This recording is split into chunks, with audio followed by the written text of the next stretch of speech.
കൂടി വന്ന 4 ദിവസം. ഈ 4 ദിവസം എന്നൊക്കെ പറഞ്ഞ സമയം എടുക്കുകയല്ലേ? ഞാൻ ഒരു ഐഡിയ പറയാം. നമ്മളൊരു വീഡിയോ ക്യാമറ എടുത്തിട്ട് രാമനുണ്ണി അതിന്റെ മുന്നിൽ നീ കാര്യമെല്ലാം വിശദമായിട്ട് പറയുന്നു. ബാക്കിൽ ഞാനുണ്ടാവും ഒരുറപ്പിനും ഇങ്ങനെ കാണിച്ചിട്ട്. നമ്മളുണ്ട് അതിന്റെ ഒരു കോപ്പി എടുത്തിട്ട് പോൾസിനും മീഡിയക്കും എത്തിച്ചു കൊടുക്കുന്നു. ഈ LTT പ്രവാരനും ബില്ലാദനും ഒക്കെ ചെയ്തില്ലേ, ആ ഒരു ലൈൻ എങ്ങനെയുണ്ട്? നമുക്ക് ലീഗലായിട്ട് തന്നെ പോവാം. ഓക്കെ പോയി എന്നാ ഞാൻ പോയി ഒരു പാക്ക് അടിച്ചിട്ട് വരാം. അതെ, ഉദയഭാനുവിനൊക്കെ ജയിലടയ്ക്കാൻ ഈ തെളിവൊക്കെ മതിയോ?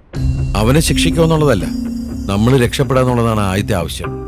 ക്രിമിനൽ കേസിൽ പ്രതി നിരപരാധിത്വം തെളിയിക്കൊന്നും വേണ്ട. പ്രോസിക്യൂഷൻ കേസിന് മുകളിൽ ഒരു ക്ലൗഡ് നമ്മൾ ക്രിയേറ്റ് ചെയ്താൽ തന്നെ സംശയത്തിന്റെ ആനുകൂല്യം കിട്ടും. പിന്നെ ഉദയഭാനുവിനെ അറസ്റ്റ് ചെയ്ത് വിചാരണ നടത്താൻ ഇതൊക്കെ തന്നെ ധാരാളം. അപ്പൊ എനിക്ക് സമാധാനമായിട്ട് 4 കൂടെ അടിക്കാലോ? ഓക്കെ, ഇത് ഉദയഭാനുള്ള ഞാൻ മുതൽ കുഞ്ഞുങ്ങൾക്ക് തിരിച്ചു കൊടുത്തു.